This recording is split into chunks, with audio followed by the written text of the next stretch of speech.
দোয়া করতে থাকে খারাপ কর আমার তো সুযোগটা আসবে, ও খারাপ করে আবার ও চলে আসে। এটা একটা মিউজিক্যাল চেয়ারের মতন খালি ঘুরতে থাকে, বাহাদুরির কিছু নাই।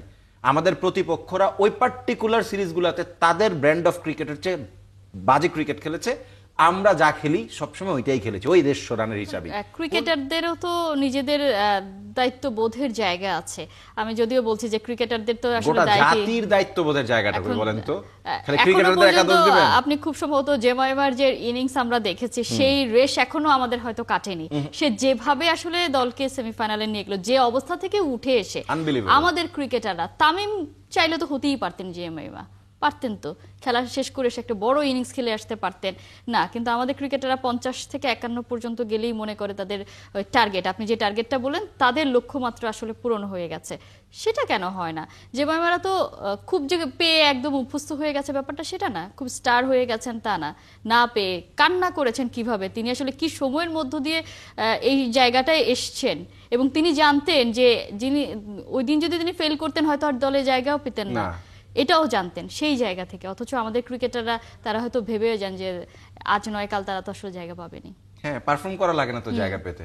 আমাদের দেশের পলিটিক্যাল কালচারের মতো একদল খারাপ করে অন্য দল ভালো কিছু না করে ক্ষমতায় আসে, আবার সেই দল খারাপ করে আবার অন্য দল ভালো কিছু না করে ক্ষমতায় আসে। ঠিক এক্স্যাক্টলি আমাদের ক্রিকেট টিমটা এরকম, একজন বাজে পারফর্ম করে তারপরে যে বের হয়ে চলে গেছে বাজে পারফরমেন্সের কারণে তাকে ঢুকানো হয়, ও বসে থাকে পারফর্ম না করেই, যে ও আচ্ছা তুমি তো খারাপ করবে, অথবা দোয়া করতে থাকে খারাপ কর আমার তো সুযোগটা আসবে, ও খারাপ করে আবার ও চলে আসে। এটা একটা মিউজিক্যাল চেয়ারের মতন খালি ঘুরতে থাকে, মানে পারফরম্যান্স দরকার নাই। নিজের কোনো পারফর্ম কনা আপনি পারফর্ম করবেন না, মাহাদি দলে খেলছে, আমি আজকে খারাপ করব 3 ম্যাচ, আমাকে বাদ দিয়ে আবার কনাকে, আমি কনার সিটে কনা আবার আমার সিটে, এইভাবেই চলে, এইভাবেই চলছে, পারফরম্যান্সের দরকার নাই।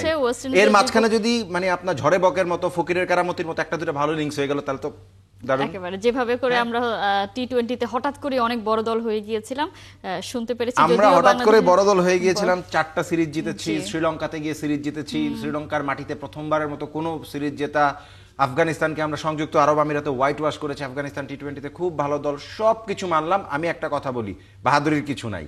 আমাদের প্রতিপক্ষরা ওই পার্টিকুলার সিরিজগুলোতে তাদের ব্র্যান্ড অফ ক্রিকেটের চেয়ে বাজে ক্রিকেট খেলেছে, আমরা যা খেলি সবসময় ওইটাই খেলেছি ওই 150 রানের হিসাবেই। কোন ম্যাচে আমরা রানটা, একটা ম্যাচে মানে 170 শ্রীলঙ্কায় করেছিলাম, কোন ম্যাচে আমরা একদম 200-250 রান 240 রান করে ফেলেছিলাম বলেন তো আমাকে?